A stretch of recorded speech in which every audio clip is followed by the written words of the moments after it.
bapak-bapak yang paling gagah perkasa di belakang boleh diulangi dengan semangat. Assalamualaikum warahmatullahi wabarakatuh. Waalaikumsalam warahmatullahi wabarakatuh. Oke, terima kasih. Semoga semangatnya bertahan sampai sore nanti. Sampai jam berapa Bapak Ibu? Sampai jam 3. Jam 3 terus isoma gitu nggih. Oke, yel-yelnya tadi saya dapat bocoran dari dokter yoga ada 5 ya dok ya, 5 jenis yel-yel ya. Kita coba lagi satu-satu karena hawanya sudah siang. Tadi sudah makan siang? Sudah menjawabnya saja sudah tidak semangat ya, sudah habis energinya. Kita bakar dulu energinya. Selamat pagi. Pagi. Ada Oke, ada gesturnya nggak? Ada gerakan tangannya nggak? Mengepalkan tangan ya Bapak ya. Pagi, kemudian ada 2 versi, ini saya harus pakai versi yang mana? Pagi, kemudian luar biasanya? Sama, mengepalkan tangan. Oke, iya luar biasa gitu ya. Boleh diulang lagi ya. Selamat siang. Siang. Oke, konsentrasinya masih bagus. Saya mohon izin untuk berjalan-jalan sampai ke belakang ya, harapannya supaya materi ke berapa ini? Ke banyak. Oke. Ke berapa? Ada yang 4, ada yang 5, luar biasa. Yang 5 mungkin standby dari tadi habis subuh mungkin ya. Oke, mohon izin perkenalkan terlebih dahulu seperti tadi yang sudah disebutkan oleh Mbak MC. Nama saya Rina Feni Budiati. Nama saya Rina Feni Budiati, bisa dipanggil Rina. Saya bertugas di Rumah Sakit PKU Muhammadiyah Gamping sama seperti dokter yoga dan juga ada beberapa teman-teman wajah-wajah sumringah yang sudah sepertinya saya kenal lama di PKU Gamping. Di materi keempat atau kelima ini kita akan membahas mengenai ketujuh mengenai pencegahan dan pengendalian infeksi. Bagi yang sudah terjun di lapangan di rumah sakit mungkin biasanya relate sama materi PPI cukup di rumah sakit saja. Nah, bagaimana kita nanti akan mengaplikasikan PPI ini di posko pelayanan bencana? Yang tentu saja banyak banget judgement yang nanti akan kita butuhkan supaya PPI ini tetap berjalan, tidak hanya sekedar materi, tidak hanya sekedar safety saja, tapi juga hygiene dan prinsipnya kita tahu dulu. Boleh sebelum saya lanjut kita buat kesepakatan dulu bahwa selama 45 menit ke depan saya boleh minta untuk perhatiannya fokus ke slide di depan saja. Boleh ya? Boleh. Ketika nanti ada tanya jawab, karena pemaparan materi tidak akan full, saya hanya bercuap-cuap saja. Saya lebih suka dengan setting diskusi atau saling bertukar pikiran saja. Jadi ketika nanti saya melemparkan pertanyaan atau diskusi, mohon berkenan untuk dijawab. Ready? No. Kenapa Mbak Lia kok no? Oh go. Oke, saya dengernya no soalnya. Ready? Ada yang ready, ada yang go dengan semangat yang kecil. Semoga nanti bertahan sampai akhir ya. Saya bisa pakai printer, terima kasih. Oke, lanjut saja. Saya di Gamping di bagian PPI dan juga di bagian mutu serta komite PPR atau pengendalian resistensi antibiotik. Sebelum mulai lagi, kita tebak-tebakan dulu karena kita akan berbicara tentang setting rumah yang baru, yaitu di posko pelayanan bencana. Maka tebak-tebakannya kali ini tentang rumah nostalgia. Ingat kuncinya adalah rumah nostalgia. Kita mulai dengan rumah nostalgia pertama. Rumah siapakah ini? Itu. Siapa? Itu. Sangat mudah sekali ya. Sudah ada clue-nya ini. Siapakah gadis berbaju kuning? Siapa Pak yang di belakang?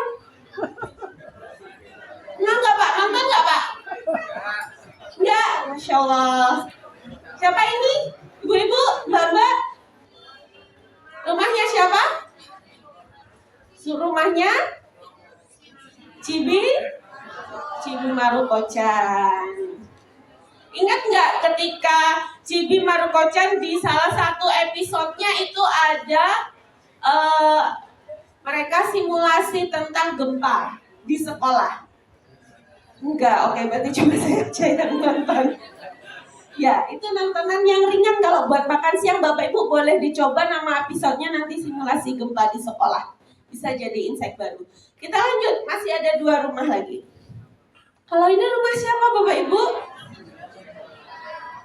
Nobita? Yakin? Ingat detailnya. Rumah siapa? Shinchan. Bedanya sama rumah Nobita apa? Ya, karena rumah ketiga adalah rumah yang paling kita kenal. Nah, rumah Nobita. Tepuk tangan dulu untuk kita. Oke, kenapa saya ngambil kartun satu? Kalau jam-jam segini saya hadapkan dengan artikel yang berisi tentang berita terkait infeksi pada bencana seperti yang akan tampil setelah ini. Pasti Bapak Ibu akan langsung menundukkan kepala, berhimne dan berkata, ya Allah, kapan ini pemateri selesainya gitu ya, ini lagi. Tapi kalau dengan ini harapannya satu, warnanya cerah, ceria, mengulang masa lalu. Ingat juga kalau di kartun-kartun yang saya sebutkan tadi, kalau Bapak Ibu masih ingat di setiap di selipan-selipan episodenya pasti ada selalu tentang episode simulasi bencana. Entah itu simulasi gempa atau yang lainnya. Nanti bisa di rewatch ya, nggak perlu di searching sekarang ya. Oke. Bayangkan kalau slide tadi yang masuk pertama, saya yakin saya akan ditinggal tidur dan berinstagram ria. Ini, kenapa sih harus ada PPI? Harus ada pencegahan dan pengendalian infeksi di posko pelayanan bencana. Udahlah ribet, keadaan lagi chaos. Apalagi yang terjadi kalau kita sedang dalam setting bencana? Apa kira-kira? Saya dibantu untuk menerawang. Besok mau simulasi kan ya dokter yoga? 3 hari. Apa aja yang terjadi selama kalau kita ada di setting bencana? Saya mohon berkenan senior saya ini. Boleh saya minta mikrofon satu lagi? Cek, silakan kakak. Yang biasanya yang terjadi tempatnya kumuh, kotor dan agak berantakan karena pasca bencana. Oke, ada yang mau menambahkan lagi? Terima kasih kak. Yang dari sebelah sini ada? Kalau saya tawarkan pasti langsung semuanya menghadap ke slide.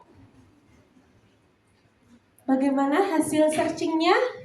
Apa saja yang terjadi? Tenang, nanti yang belakang kebagian. Tadi udah chaos, udah kumuh, kotor, apalagi kira-kira yang bakal kita hadapin kalau kita lagi ada di setting bencana. Kebersihannya buruk. Ada lagi? Kotor tadi itu ya, kumuh tadi itu. Ada lagi?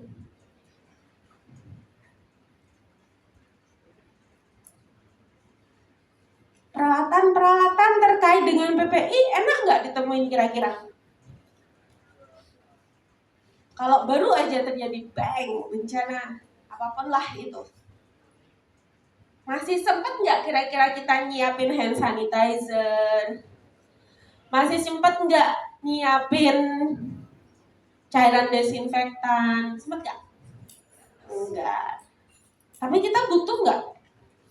Gimana dong? Saya ganti pertanyaannya. Enggak. Ganti aja. Terima kasih. Izin saya ke belakang terlebih dahulu supaya tidak ngantuk ya, Bapak-bapak. Kira-kira gimana kalau tadi Silakan, mohon maaf. Ya, Kak Afandi. Ya, gimana? Tadi kita kan jelas tuh butuh untuk cairan desinfektan, butuh untuk hand hygiene.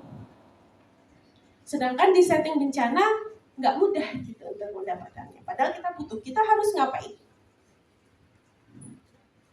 Mencari bantuan. Mencari bantuan, betul. Kontak ke siapa? Kontak ke pengelola daerah masing-masing. Di petugas paling mudah, petugas yang ada. Misalkan kalau dari di bencana itu kan mungkin ada stakeholder yang banyak, dari kepolisian, dari seperti tentara dan sebagainya. Bisa mulai dari itu dulu yang paling pertama ditemui yang mana. Oke. Ya. Realnya boleh digeser mic-nya. Manut ke siapa? Dipilih. Oh ya, paling mudah di sebelahnya. Mohon izin. Dengan Bapak siapa? Fajar. Pak Fajar. Kalau realnya, kalau lagi settingnya di DIY, Pak Fajar kontak siapa Pak untuk minta bantuan supply terkait alat-alat yang digunakan untuk pencegahan dan pengendalian infeksi? Untuk yang pertama dari perangkat desa dulu. Oke. Kalau nggak ada, tingkat selanjutnya. Oke, kemana itu Pak tingkat selanjutnya? Ke kecamatan, kalau kecamatan nggak ada, ke dinas kesehatan. Oke, terima kasih. Boleh tepuk tangan untuk bapak-bapak. Saya minta dulu mikrofonnya Pak. Terima kasih. Gitu. Jadi pentingnya suatu tim di dalam satu lembaga resiliensi bencana, yaitu dengan tim yang kokoh, solid, mencakup semua bidang keilmuan, maka harapannya koordinasi kita akan lebih mudah, betul? Koordinasi kita juga akan lebih cepat, karena semua orang dari semua bidang kita pegang.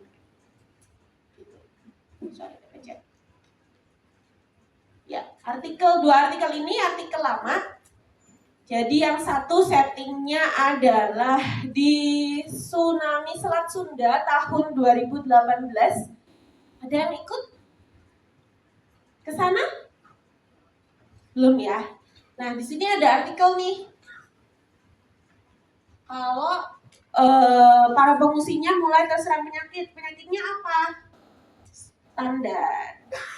Yang pasti sering kita temui mulai dari demam, flu, diare, ispa. Pasti, karena bencananya adalah tsunami Selat Sunda. Kalau yang di sebelah sini, ini adalah penelitian. Jadi ada yang meneliti bagaimana kondisi kesehatan masyarakat pasca erupsi Gunung Semeru di bulan 2022 penelitiannya. Di situ juga sama disebutkan bahwa juga banyak nih yang kena ispa, banyak juga yang kena gangguan pencernaan, pegelinu juga ada, ternyata tekanan darah tinggi juga ada. Penyakit-penyakit infeksi saluran pernapasan pasti selalu seringnya kita temui di posko-posko pelayanan bencana dengan setting apapun. Nah, tugas kita di sini, teman-teman terutama di klaster kesehatan, untuk tahu dulu nih, bagaimana supaya itu tidak terjadi, ataupun kalau terjadi minimal tidak nyebar. Itu tugas kita.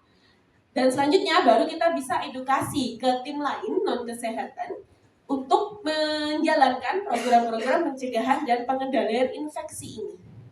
Setelah ini materinya akan banyak dalam bahasa Inggris campuran, jadi mohon luangkan waktunya sejenak dari belajar OSCE-nya ke sini dulu supaya kita sepakat dan sepaham nanti ya. Lanjut. Nah, IPC istilah kerennya dari PPI, Infection Prevention Control. Kenapa harus kita tahu? Kenapa harus kita siapkan dan kenapa harus di planning dari sekarang? Satu, ini tadi yang seperti saya mention sebelumnya, mencegah wabah penyakit menular di posko pelayanan. Kita semua saya rasa sepakat bahwa di posko pelayanan tidak ada wabah pun yang menular, itu sudah sangat chaos. Apalagi kalau ditambah ada wabah penyakit yang menular, entah itu penyakit-penyakit airborne, TBC misalnya, entah itu penyakit-penyakit dengan transmisi kontak kulit, varicella dan sebagainya, dan lain-lain. Yang kedua, tentu saja untuk melindungi pengungsi, relawan dan juga staf. Prinsip di bencana tidak hanya kita melindungi pengungsi, kita juga harus melindungi diri kita sendiri. Bagaimana kita bisa bermanfaat, kita bisa menjalankan tugas kalau kita tidak bisa melindungi diri kita sendiri. Selanjutnya membantu ini, petugas non-medis atau yang tidak berada dalam klaster kesehatan untuk tahu, untuk tetap menjalankan prinsip-prinsip pencegahan dan pengendalian infeksi. Kasarannya, kalau misalnya kita yang di kesehatan sudah paham, sudah menjalankan prinsip-prinsip pencegahan dan pengendalian infeksi, namun kalau di setting bencana, apakah kita akan terus-terusan standby dan hanya kita saja yang handle pengungsi, korban? Tidak. Banyak sektor, banyak tim tadi yang kita libatkan. Kita harus pastikan PPI ini tidak hanya milik klaster kesehatan saja, tidak hanya milik para perawat PPI saja, dan tidak hanya milik Fasiankes yang berada di setting non bencana. Tidak, di bencana pun tetap harus kita tegakkan. Yang terakhir yaitu menjaga sanitasi dan memastikan pengelolaan limbah serta kebersihan lingkungan. Harapannya tadi lingkungan yang chaos, kotor, kumuh, kebersihannya berkurang itu bisa kita manage sehingga aman untuk kita dan juga para korban. Kita punya panduan, teman-teman bisa download, cari aja Infection Prevention and Control for Shelters During Disaster, nanti dari APIC. Isinya kurang lebih adalah yang tertulis di slide ini. Masih banyak lagi sebenarnya karena dia mengupas dari semua tim. Ada water dekontaminasi air, bagaimana cara menyajikan makanan yang aman supaya tidak ada keracunan massal, seperti kasus yang lagi booming. Bagaimana untuk mengelola limbah supaya limbahnya tetap aman. Bahkan di buku ini, di modul ini juga mengatur bagaimana anak-anak dapat bermain dengan nyaman. Sampai disediain playground dan bagaimana mencegah penularan penyakit dari satu mainan yang dipakai ganti-ganti. Sampai detail seperti itu. Namun di kesempatan kali ini, karena waktu kita juga terbatas, saya akan menitik beratkan kepada faktor-faktor ini saja. Yang pertama, tidak hanya pasien korbannya saja yang perlu ditriase merah, kuning, hijau, PPI juga perlu dan ada triasenya. Triasenya adalah kita mengelompokkan korban atau pasien yang kita handle, apakah butuh area pemisahan atau isolasi atau bisa kita campur di posko pelayanan bencana. Mulai dari keadaan respirasinya yang atas. Dia lagi batuk enggak, matanya berair tidak, lagi meler enggak, isolasinya apa kategorinya? Oh, standar ternyata. Kalau demam, temperatur lebih dari kalau mereka pakai Fahrenheit ya, kita menyesuaikan aja. Subfebris, febris, hipertermi itu masuknya kemana? Apakah perlu isolasi atau tidak? Ada diare atau tidak? Ada kemerahan, bintik-bintik menyebar atau tidak? Kemudian ada demam yang disertai gatal-gatal kemerahan atau tidak? Panduannya di sini dan itu bisa kita sebenarnya kelompokkan dari awal. Sekalian kita mentriase kondisi medis pasien. Harapannya ketika misalnya ada sesuatu yang potensi menular, kita bisa prevent dari awal, kita bisa cegah dari awal. Kemudian yang selanjutnya tadi kalau sudah ketemu, oh dari 100 korban itu ada 10 yang dia punya gejala misalnya demam dengan kulit kemerahan, bentol-bentol, ada cairan nanahnya, ada cairannya, kita curiga ke penyakit kulit misalnya, nah itu bisa kita pisahkan di sini. Di kewaspadaan isolasi ini. Jadi kita bisa settingkan isolasi kalau diperlukan dan kalau ada tempatnya. Kalau nggak ada, kita akan bahas lagi di belakang. Gitu. Kemudian kita bisa langsung aware, kita bisa langsung warning minimal ke diri sendiri untuk melakukan ini nih.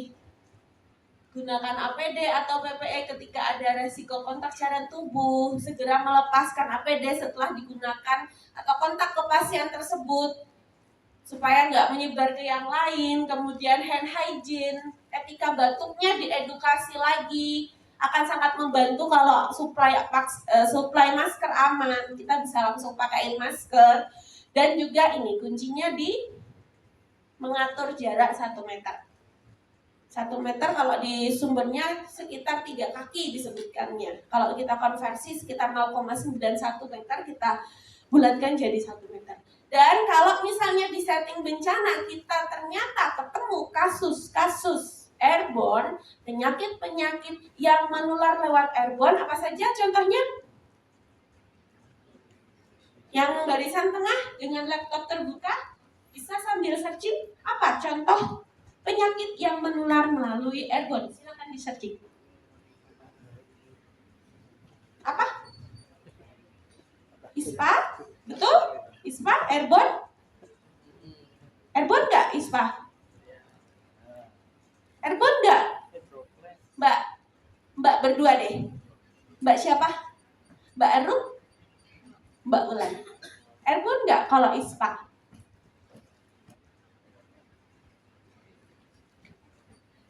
Airborne nggak? Gimana? Oke, apa dulu gitu ya ISPA-nya? Apa lagi spesifik? Bisa di searching, mumpung lagi buka laptop.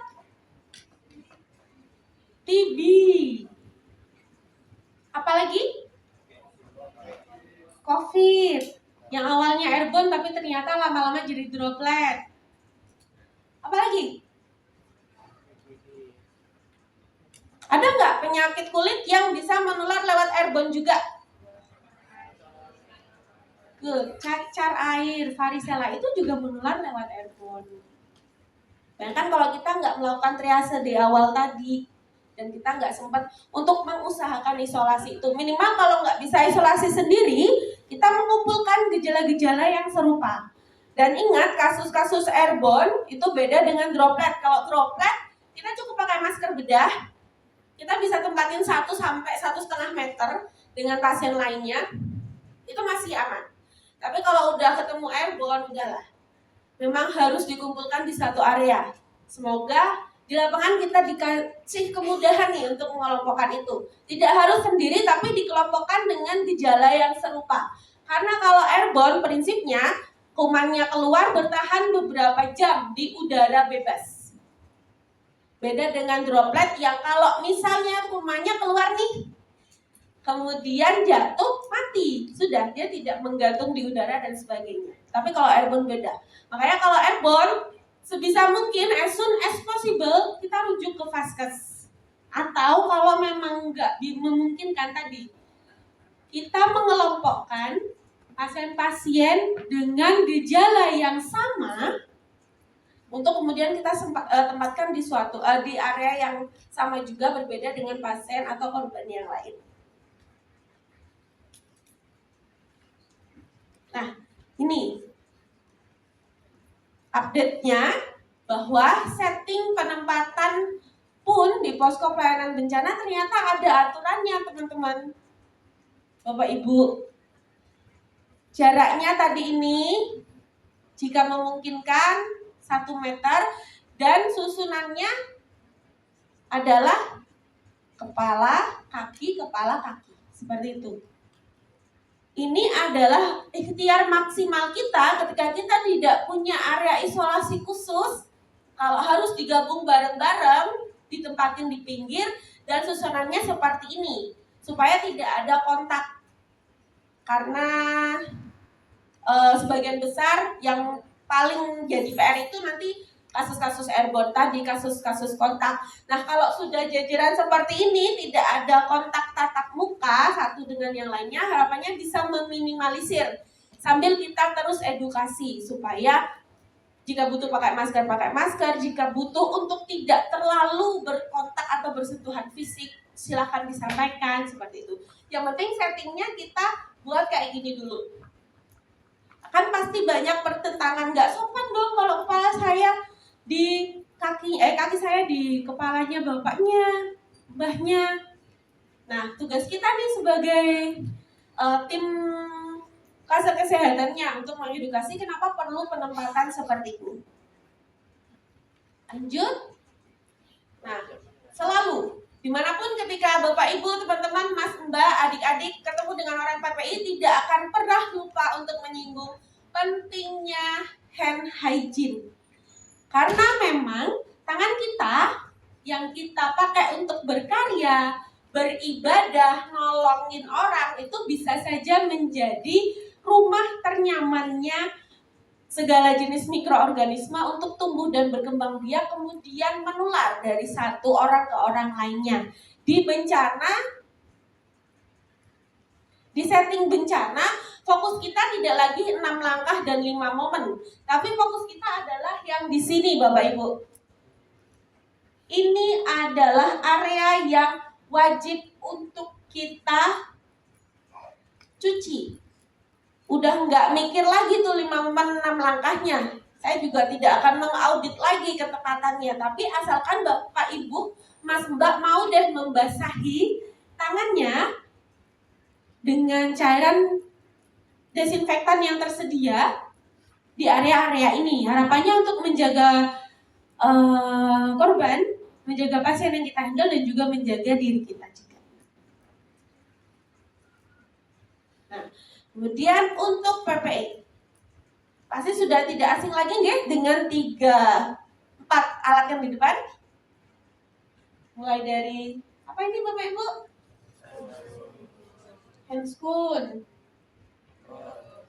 apron atau gaun. Kemudian ini ada berapa jenis masker? Biar cepat selesai ini kayaknya pointernya. Oke. Ada berapa jenis masker yang di depan? 2. Ada apa saja? Apa? Yang putih kebetulan iya, N95. Saya nyari animasinya nggak ketemu soalnya. Yang free cuma itu di Canva. Oke. Kenapa saya hadirkan 2 jenis masker itu? Ada yang bisa membantu untuk menjabarkan? Mas, baju hijau, Mas siapa? Dava. Mas? Dava. Mas Dava. Oke, kenapa? Kenapa nggak 1 masker aja untuk mewakili? Kenapa harus saya tampilkan 2? Boleh kalau friend sebelahnya boleh bantu, mic-nya tinggal dipasrahkan gitu aja Mas Dava. Enak. Dari tingkat proteksi. Gimana? Dari tingkat proteksi. Dari tingkat proteksinya. Gimana? Kapan kita perlu pakai N95? Kapan kita perlu atau cukup dengan masker bedah saja?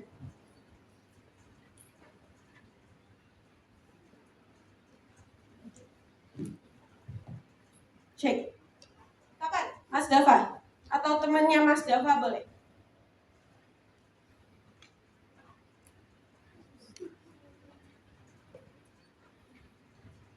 Kapan? Kapan kita perlu pakai N95 kira-kira Bapak Ibu? Perlu nggak stok N95 kalau pas di posko pelayanan bencana? Buat apa?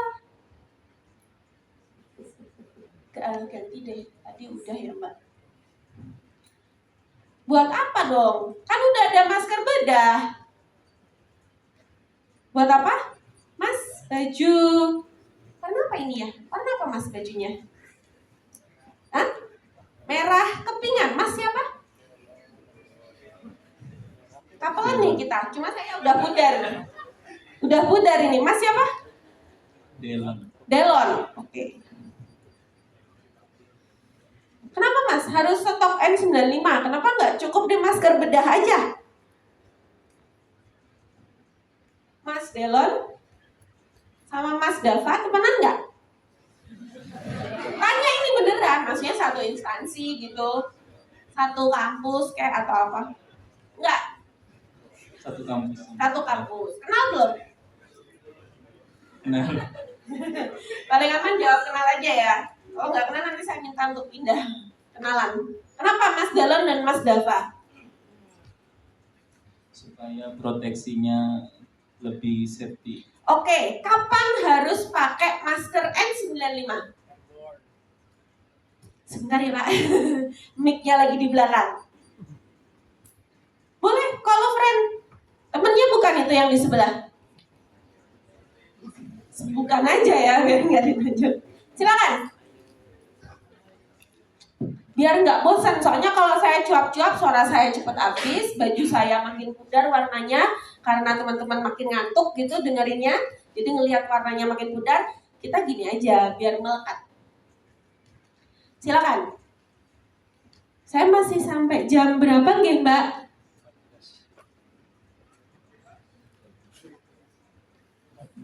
Lima menit lagi biar cepat gitu ya, nggak ditanya-tanya.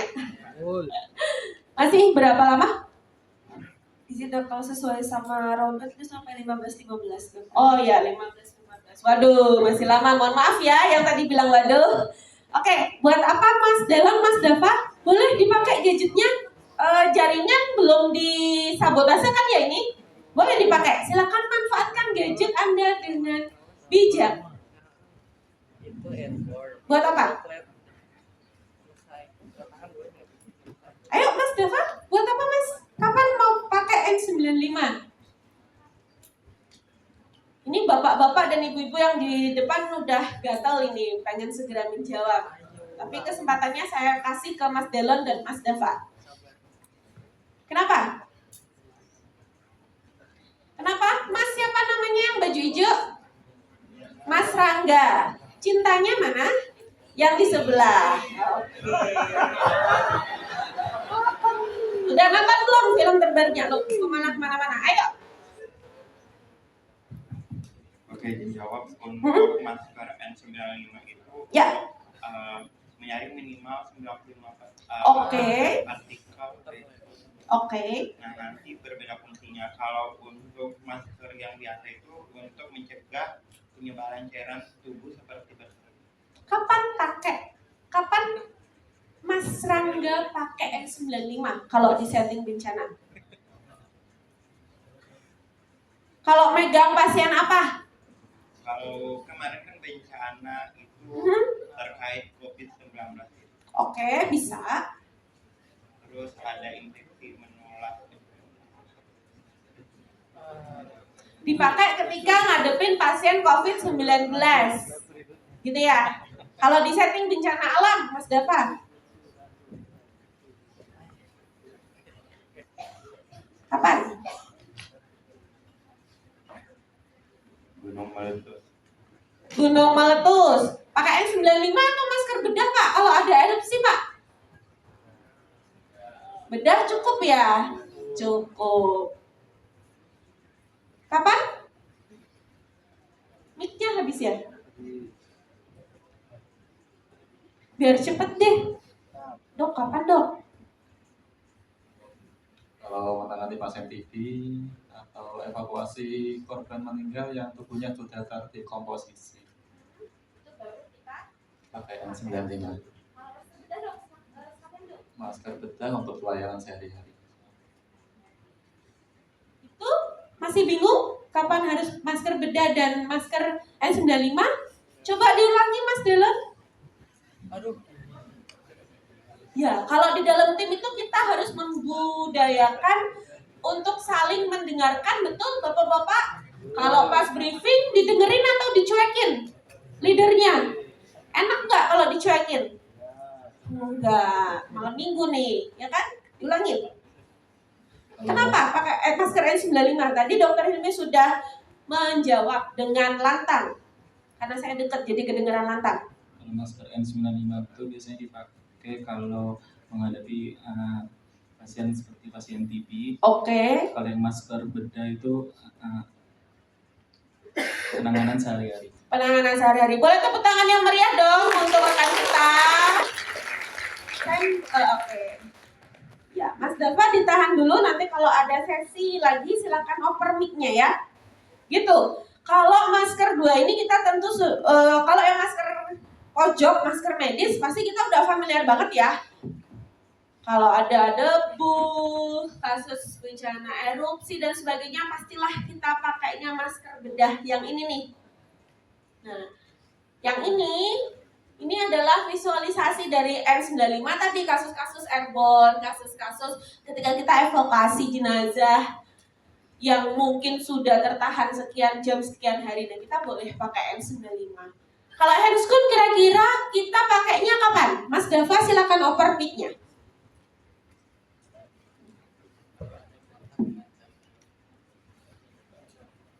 Kalau handscoon kira-kira kita pakainya kapan?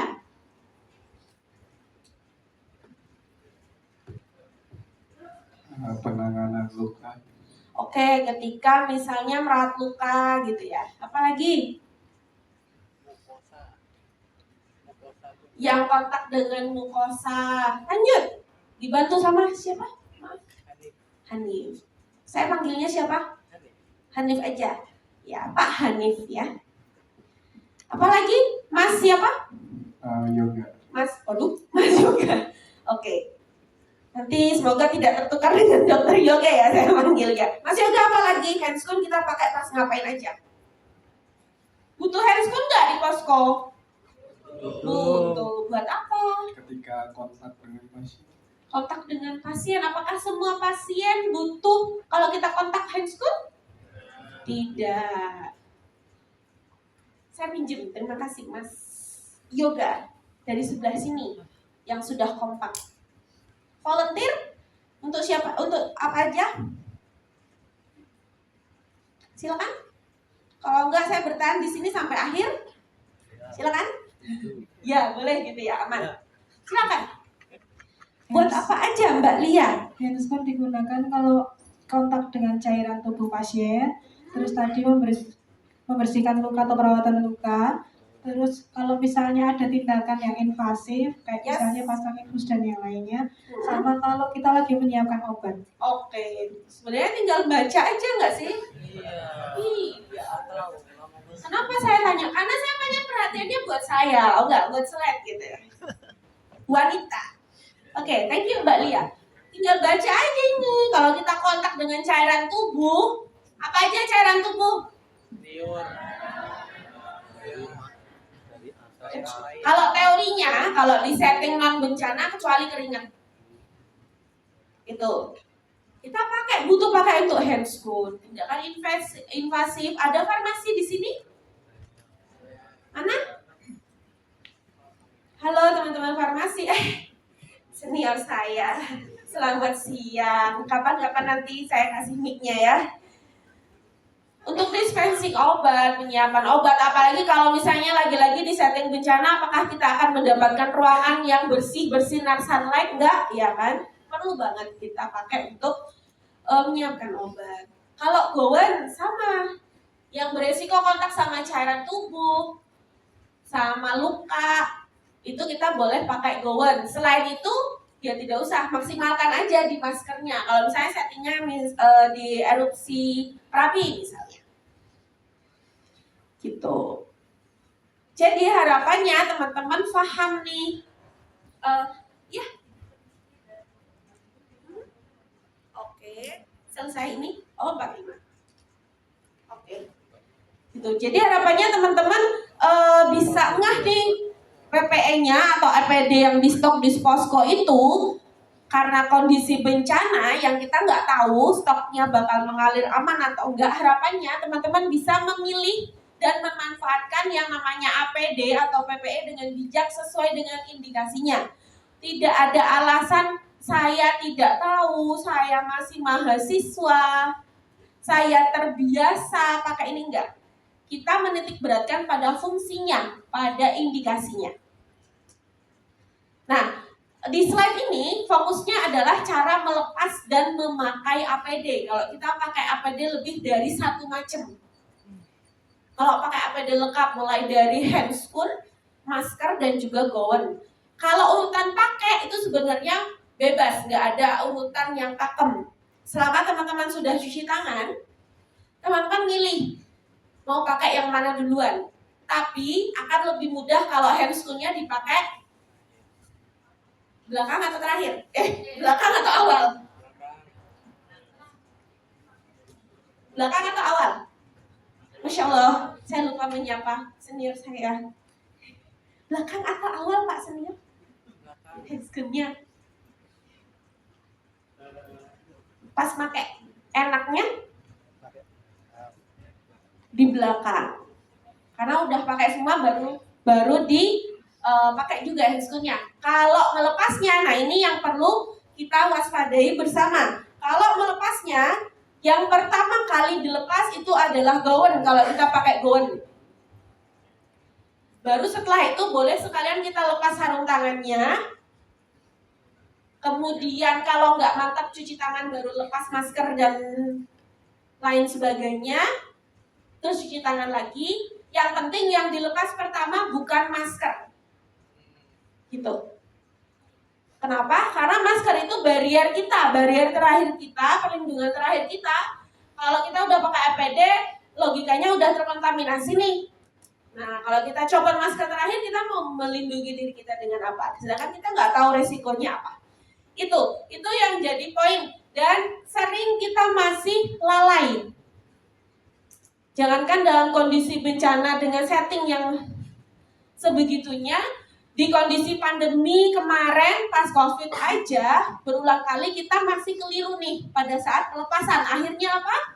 Nakesnya banyak tertular dan sebagainya. Gitu. Kemudian PPI juga menyoroti bagaimana kita menghandle linen. Linen di sini nggak konteksnya nggak cuma spray rumah sakit, selimut rumah sakit, tapi alat-alat peralatan yang dipakai di posko pelayanan. Yang pertama, kita harus aware bahwa linen bisa jadi sumber infeksi, jadi kita harus pisahin linen bersih dan kotornya, pisahin juga dari kalau misalnya ada area isolasi kita juga pisahin. Kemudian, kalau mau handling linen yang kotor, jangan lupa untuk pakai handscoon. Tadi salah satu indikasi kenapa harus pakai handscoon ya. Dan juga wajib lagi-lagi untuk cuci tangan setelah kontak dengan linen kotor. Dekontaminasi lingkungannya, kalau di rumah sakit kita punya standar harus pakai cairan H2O2 dan sebagainya. Kalau di setting bencana kita boleh pakai desinfektan apapun yang buat di rumah. Dari segala merek itu boleh. Kalau dia sudah tulisannya desinfektan atau ada tulisan antibakterialnya, itu bisa kita pakai untuk dekontaminasi lingkungan. Dekontaminasi lingkungan kapan aja? Paling simpel kalau pas kita evakuasi pakai tandunya kena cairan, tubuh, darah gitu ya. Itu kita desinfektan dulu, disemprot aja di lap, cukup. Kalau untuk di setting bencana. Gitu. Kemudian kalau di jenis bencananya adalah banjir, kita juga harus waspada. Resikonya adalah satu lembab. Kalau lembab ada apa biasanya? Jamur. Jadi frekuensi pembersihan harus kita edukasi ke yang ada di posko untuk lebih rutin membersihkannya. Jangan sampai nunggu ada jamur, apalagi kalau misalnya bawa barang-barang yang basah dan disimpan. Prinsipnya adalah pembersihan berkala atau sesuai dengan kebutuhan. Jika ada tadi paparan cairan tubuh dan sebagainya yang kotor, segera dibersihkan dalam kondisi sedarurat apapun. Tadi bisa kok pakai cairan desinfektan yang biasa kita pakai pel di rumah, boleh. Di panduan tadi, di modul tadi sebenarnya juga dibahas banget nih tentang water management dan juga food safety. Bagaimana untuk menyajikan makanan tetap harus dilakukan di area yang bersih dan rutin dibersihkan. supaya tidak ada lagi KLB baru, keracunan. Kemudian sumber air bersih pada kondisi banjir itu kita harus waspada, dianggap terkontaminasi. Jadi kalau kita ada sumber air sumur atau sungai di sekitaran daerah yang terdampak banjir, kita jangan langsung percaya bahwa itu bisa dipakai. Meskipun terlihat jernih, kita masih menganggap itu adalah sumber air yang terkontaminasi, tidak bisa kita pakai langsung, tapi tetap harus kita rebus. Nanti di modulnya juga dijelasin, direbusnya kalau airnya keruh harus dilewatin penyaring dulu, kalau enggak bisa langsung direbus gitu. Membahas sampai sebegitu detailnya. Dan tentu saja air yang dikonsumsi wajib untuk direbus. Nah, ini adalah list yang kalau sesuai standar yang harus ada di posko pelayanan bencana. Ada kontainer untuk nyimpen alat-alat medis, untuk nyimpen juga wadah alat-alat medis yang 1 kali pakai. APD-nya bisa dibaca. Produk untuk kebersihan tangan standarnya itu yang penting hand sanitizer aja ada alkoholnya lebih dari 60% itu udah bisa dipakai. Kemudian ada klorin yang bisa juga nanti untuk menjernihkan air, untuk bisa kita pakai juga di sebagai desinfektan darurat, sampai dengan detail bahwa kita juga harus menyiapkan ini kondom untuk mencegah penularan infeksi yang menular lewat aktivitas seksual. Satu lagi yang mungkin juga teman-teman Bapak Ibu Mas Mbak sudah baca, ini bisa di searching, terutama teman-teman mahasiswa yang sedang hobi-hobinya pegang gadget. Nah, gadgetnya dimanfaatin tuh untuk nyari ini, karena today a reader, tomorrow teman-teman bisa aja jadi leader gitu. Oke, ada diskusi? Ada konfirmasi atau klarifikasi? Ada tambahan? Boleh.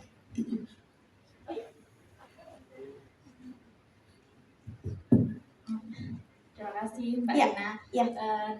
Saya mau tanya terkait pemakaian masker. Oke. Nah, kalau misalkan di settingan bencana erupsi, itu kan masker sangat utama, sangat wajib. Nah, untuk pemakaian masker sendiri itu ada waktu atau jangka pemakaiannya enggak? Gitu. Oke. Karena kan kondisinya begitu. Kemudian dan kondisi posko atau yang terbatas mungkin masker itu ada ini batasan waktu mungkin berapa jam harus ganti untuk pasien untuk korban maupun nakesnya supaya enggak. Oke, terima kasih Mbak. Kita boleh tepuk tangan dulu supaya tidak ngantuk. Ya, prinsipnya kita balikin sama kayak kondisi COVID dulu. Selama maskernya belum kotor, belum basah, belum robek, masih bisa dipakai. Gitu. Kayak COVID dulu, yang maskernya harganya melambung. Nah, kita maksimalkan itu.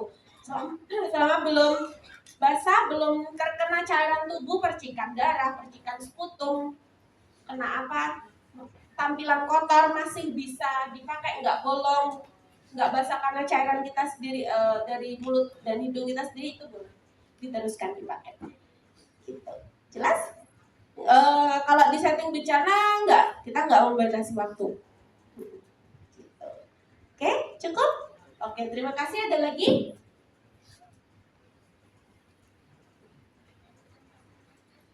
Ada lagi? Habis ya Mbak waktunya? 10 menit lagi, masih 10 menit lagi. Ada yang bertanya? Kalau tidak, karena masih 10 menit, saya yang akan bertanya. Murni bertanya. Ada? Oh, ya, oke. Mic-nya satu lagi tadi mana ya? Silakan. Assalamualaikum warahmatullahi wabarakatuh. Waalaikumsalam warahmatullahi wabarakatuh. Panggilnya Mbak aja ya? Ya, Mbak aja. Terima kasih. Di RSPK Bantul, ada sedikit yang mau saya tanyakan Mbak. Kita kembali ke setting bencana tadi ya, terkait dengan pasien-pasien dengan suspek airborne. Betul. Misalkan kita dihadapkan dalam situasi kita punya 3 pasien dengan gejala yang sama. Oke. Dan itu kita suspekkan ke TB. Ya, 2 ternyata dia sudah confirm, 1 baru suspek. Ini tanpa sepengetahuan kita ya, karena kan kita tidak bisa mengeluarkan hasil diagnosa yang pada saat itu juga. Jadi di luar kendali, di luar sepengetahuan kita gitu. Nah, karena dalam kondisi bencana kan itu nanti tata laksananya ke cohorting ya Mbak ya? Ya, betul. Nah, ternyata setelah kita rujuk nih ke rumah sakit, yang 2 ini confirm, yang 1 ternyata hasilnya negatif, walaupun gejalanya sama. Itu nanti bagaimana ya Mbak paparannya terhadap satu pasien yang dia suspek ini? Itu 1. Yang kedua, ini agak keluar jalur ya Mbak ya? Nggak apa-apa. Ya karena belakangan ini, karena kan banyak sekali bentuk pilek yang Betul. penularannya sangat masif ya. Ya. Dan itu sebenarnya seberapa penting sih Mbak air purifier itu terhadap pencegahan ataupun pengurangan risiko penularannya terhadap contoh anak-anak misalkan di lingkungan sekolah. Baik itu aja. Oke, Terima kasih. terima kasih. Mbak, siapa? Maaf tadi. Mbak Aru. Ada yang mau memberikan pendapat dulu? Dokter Ihsan menatap saya, mau membantu saya. Ada yang mau ngasih pendapat dulu? Tadi pertanyaannya 1 apa? Kalau 2 konfirm 1 suspek, penanganan terhadap yang suspek. Oke, 1 lagi. Seberapa besar pengaruh? Jangan dijawab lagi yang belakang. Terima kasih ya. Iya. Apa satunya? Mbak berbaju hijau berbaju hijau berjilbab hitam. Ya, kacamata sedang menatap saya. Satunya apa pertanyaannya tadi? Hahaha. Aduh, besok gimana ini kalau pas briefing? Dengerin ya. Kasihan leadernya. Apa dok tadi satunya? Bagaimana pengaruh air purifier terhadap Oke. kondisi saat ini? Sepertinya mau menjawab ya. Silakan. Betul. Saya mengulangi pertanyaan. Oh iya, saya dibantu dulu. Monggo dokter Zack. Kebaca anjir gede, tenang. Mau menjawab yang mana, 1 atau 2? Saya mengulangi pertanyaan. Saya memohon bantuan untuk menjawab. Yuk. Apa? Gimana dok pendapatnya? Air purifier? Oh nggak make. Kalau dari review Shopee gimana? Nggak tahu juga ya. Oke deh. Beneran nih saya nggak mau dibantu dok. Nggak tahu. Oke, terima kasih ya dok. Ya, dipegang aja nggak apa-apa. Nanti saya minta oper ke dokter Ihsan. Ya, dari pertanyaan pertama, kalau di setting bencana, oh ya 1 lagi lupa tadi saya sebutkan, ketika ada kasus airborne atau droplet, kalau pasiennya bisa pakai masker, harapannya kalau misalnya kita masih pertahankan di posko, berarti logika kita adalah pasiennya masih bisa pakai masker gitu ya. Jangan lupa dipakein masker. Itu 1. Jadi kalau ada kondisi seperti tadi, kita suspeknya TB ternyata enggak, padahal sudah kita campur dengan posisi yang tadi, minimal ada perlindungannya. Pasiennya pakai masker. Itu 1. Kalau akan ditanya gimana-gimananya, itu adalah proses triase kita, usaha kita untuk mencegah penularan. Toh kalau kondisinya sama berarti ada batuk gitu ya Mbak. Kemudian ada sesak, berarti kan dia punya minimal ISPA ya, dan tetap butuh masker. Itu 1, supaya tidak menular dan tertular. Itu 1. Kemudian yang kedua terkait dengan air purifier, sebenarnya kalau dilihat dari ilmu tata udara, air purifier itu fungsinya adalah sesuai namanya, dia memurnikan udara, menyaring. Tapi tidak, dan beda konteks kalau kita melihat dengan teknologi satunya tekanan negatif misalnya, atau EPA atau HVAC gitu, beda. Ya, jadi dia fungsinya kalau air purifier itu dia hanya mencoba menyaring udara supaya terbebas concernnya. Kalau saya tidak salah ya, silakan nanti dicari jurnalnya juga. Dia concernnya lebih ke debu sebenarnya. Gitu. Jadi tidak sampai yang membunuh dan mengisolasi mikroorganisme yang terkandung di udara. Gitu. kalau di iklannya pasti akan sampai ke ukuran mikron gitu ya. Apalagi kalau sudah pakai teknologi, pakai listrik dan sebagainya. Tapi pada dasarnya air purifier dia tidak seefektif seperti tekanan negatif yang bisa memang mengubah atau membersihkan udara dalam tanda kutip ya. Dia lebih concernnya ke debu dan yang mikroorganisme yang ada di debu itu. Kalau misalnya pun seperti di tempat kita ada area yang belum kita bisa fasilitasi dengan tekanan negatif atau tekanan positif, itu kita pasang air purifier itu tujuannya biar tadi menyaring mikroorganisme yang bisa dia saring gitu. Tapi tidak terus bisa menyaring sampai ke misalnya bakteri TB dan sebagainya, enggak. Tetap dia butuh teman, butuh fasilitas lain sebenarnya gitu.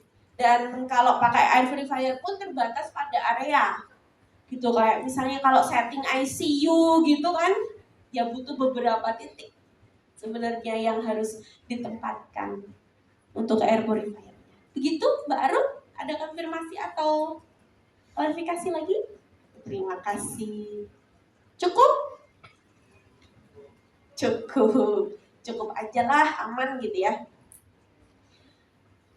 Saya mau dengar pendapat, boleh merangkum dari apa yang kita bicarakan dari tadi terkait bagaimana menurut Bapak Ibu, Mas Mbak, adik-adik, apa sih sebenarnya yang harus kita pegang pertama kali ketika kita bicara tentang pencegahan dan pengendalian infeksi di setting bencana? Mic-nya tadi di mana ya?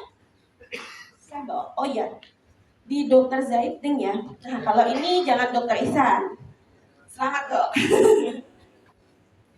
Apa nih yang mesti kita pegang duluan prinsip di pencegahan dan pengendalian infeksi kalau pas di lokasi atau setting bencana?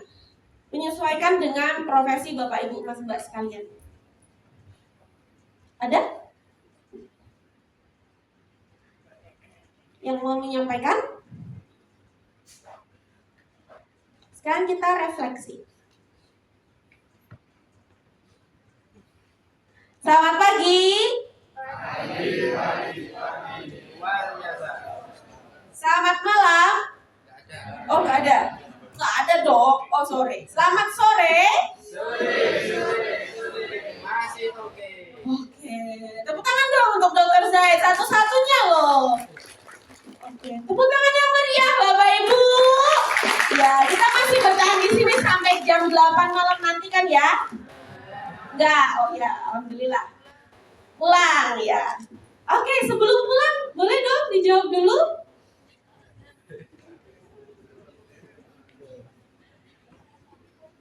Apa nih?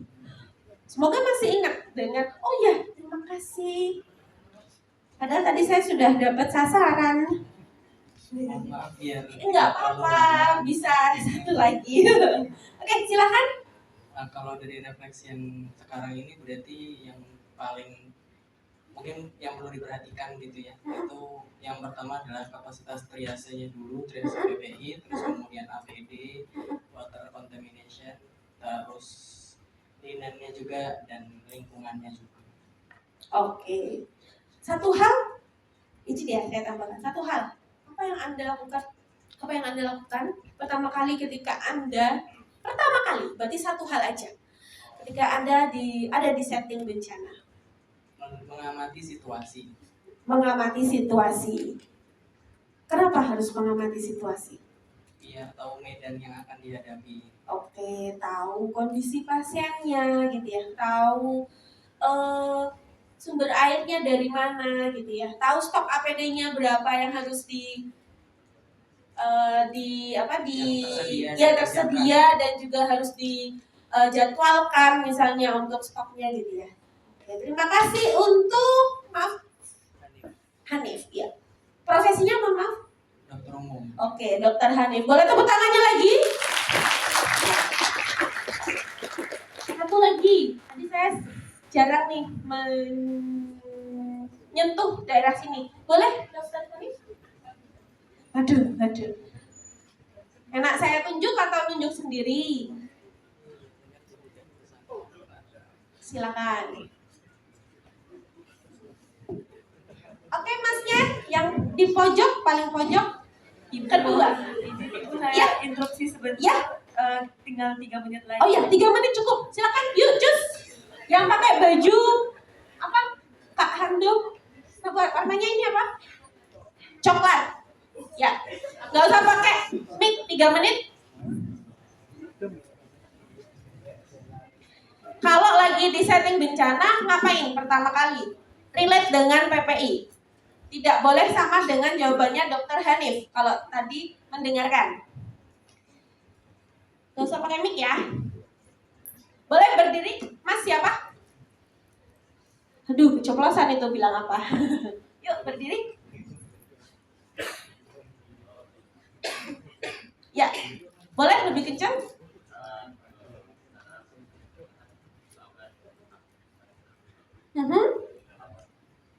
Administrasi dari relawan melakukan PPI triase tadi ya. Oke, Mas siapa? Nafis. Mas Nafis, boleh tepuk tangan yang meriah untuk Mas Nafis. Wow, ternyata banyak fansnya ya. Ya, karena waktu juga sudah habis ya Mbak ya. Terima kasih Bapak Ibu Mas Mbak atas perhatiannya. Semoga diskusi singkat kita pada sore hari ini bermanfaat dan bisa diaplikasikan besok ketika simulasi yang paling dekat dan juga di setting bencana tugas bencana yang sesungguhnya. Saya Rina mohon maaf apabila ada kekeliruan, kesalahan atau perilaku yang kurang berkenan selama bersamai Bapak Ibu dalam materi kali ini. Sebelum saya akhiri, saya mau kasih yel-yel satu. Kalau saya bilang PPI bencana, Bapak Ibu jawabnya hygiene, safety, happy, gitu ya. Hygiene, 2 tangan, hygiene, safety, happy. Bisa ya? Oke. Mbak, boleh ya saya berdiri dulu? Silakan berdiri Bapak Ibu. Terakhir untuk materi saya maksudnya. Ya, silakan berdiri dulu biar nggak capek, biar nggak pegel, biar bisa menyambut dengan semangat pemateri yang selanjutnya. Ketika saya bilang, kita coba dulu. Ketika saya bilang, yuk Mas berdiri. Oke, ketika saya bilang PPI bencana, hygiene, safety, happy. Ulangi lagi dong yang lompat, yang kompak. PPI bencana, hygiene, safety. Tepuk tangan untuk Bapak Ibu. Oke, terima kasih. Wassalamualaikum warahmatullahi wabarakatuh. Waalaikumsalam warahmatullahi wabarakatuh. Baik, terima kasih untuk Ibu Rina atas materinya yang sangat berharga. Baik teman-teman semua, memasuki acara berikutnya yaitu adalah Isoma. Untuk Isoma kita pada siang hari ini